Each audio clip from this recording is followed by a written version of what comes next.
अब्दुल मलिक बिन मरवान से जनाब मुख्तार का इब्न ज़ियाद, हसीन बिन नुमैर और शेस बिन रबई को हासिल करने का मुतालिबा। जनाब इब्राहिम की रवानगी से पहले जनाब मुख्तार ने अब्दुल मलिक के पास एक ख़त अबू उम्र कयान को देकर दमिश्क भेजा था, जिसमें लिखा था, खुदा ने मुझे दुश्मनान अहले बैत पर मुसल्लत फरमाया है ताकि मैं उन काफिरों और मलूनों को ज़िंदा ना छोड़ूं। ए अब्दुल मलिक, तेरे पास कातिलान हुसैन में से बहुत नुमायाँ 3 अफराद अब्दुल्ला इब्न ज़ियाद, हसीन बिन नुमैर और शेस बिन रबई जान बचाकर जा पहुँचे हैं। अगर तू इत्मीनान से दमिश्क पर हुकूमत करना चाहता है तो इन तीनों को हमारे सिपाही अबू उम्रा और हाजिब के हवाले कर दे। तुझे मालूम है कि हमारी और तेरी कोई दुश्मनी नहीं है, लेकिन अगर तूने इन मलूनों को ना भेजा तो वाज़े रहे कि हम ऐसे लश्कर से तुझ पे हमला करेंगे जिसका एक सिरा इराक में और दूसरा शाम में होगा। अबू उम्रा ने दमिश्क पहुंचकर अब्दुल मलिक के दरबार में इत्तला कराई कि मैं अमीर मुख्तार की तरफ से आया हूँ, मुझे मिलने की इजाज़त दी जाए। अब्दुल मलिक ने पहले दरबार आरास्ता किया, अपने मुलाजमीन से कहा कि मुख्तार के कासिद की ज़िल्लत और हिकारत में कोई कसर उठाना रखना। फिर अबू उम्रा को दरबार में तलब किया। वो जिस वक्त दरबार में पहुंचा तो महसूस कर लिया कि अब्दुल मलिक मुझे जलील करना चाहता है, क्योंकि तख्त शाही के पहलू में जो कुर्सी हुआ करती थी मौजूद ना थी। अब्दुल मलिक के करीब पहुंचकर अबू उम्रा ने यूँ सलाम किया, अस्सलामु अला मन इत्तबाल हुदा। इसका जवाब किसी ने ना दिया। अलबत्ता दरबार ने कहा, ए शख्स, तूने अमीरुल मोमिनीन को सलाम क्यों नहीं किया? अबू उम्रा ने इसका कोई जवाब नहीं दिया और एक बड़ी कुर्सी के करीब गया जिस पर कई आदमी बैठे थे और कहा, ज़रा मुझे बैठने की जगह दो, मैं अपने ख़त का जवाब लेकर फ़ौरन चला जाऊँगा। उनमें से एक शख्स ने कहा, ए नाहंजार, क्या ये कूफा है और मुख्तार का दरबार है कि जो चाहता है हुक्म करता है? ए बदबख्त, तुझे क्या हक है कि शाम के दारुल अम्मारा में कुर्सी पर बैठे? ये सुनकर अबू उम्रा ने अब्दुल मलिक से मुखातिब होकर कहा, तू देख और सुन रहा है कि तेरे दरबार में मेरे साथ क्या सलूक हो रहा है।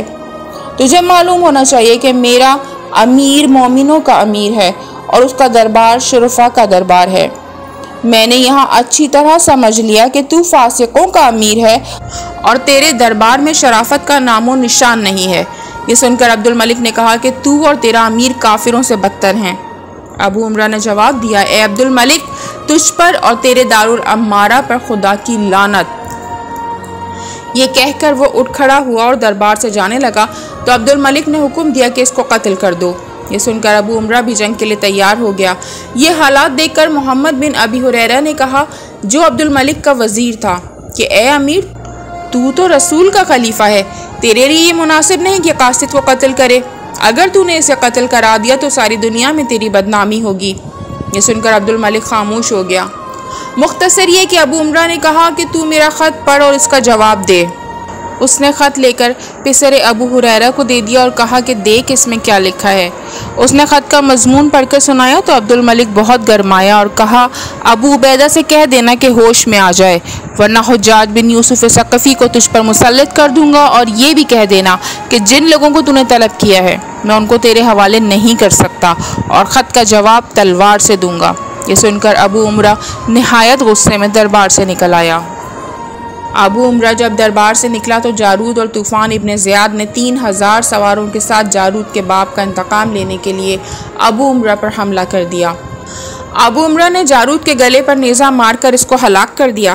फिर अपने लश्कर की मदद से उन 3000 सिपाहियों पर हमला किया, यहाँ तक कि उनके 1000 जवानों को मार गिराया। बाकी सब भाग खड़े हुए।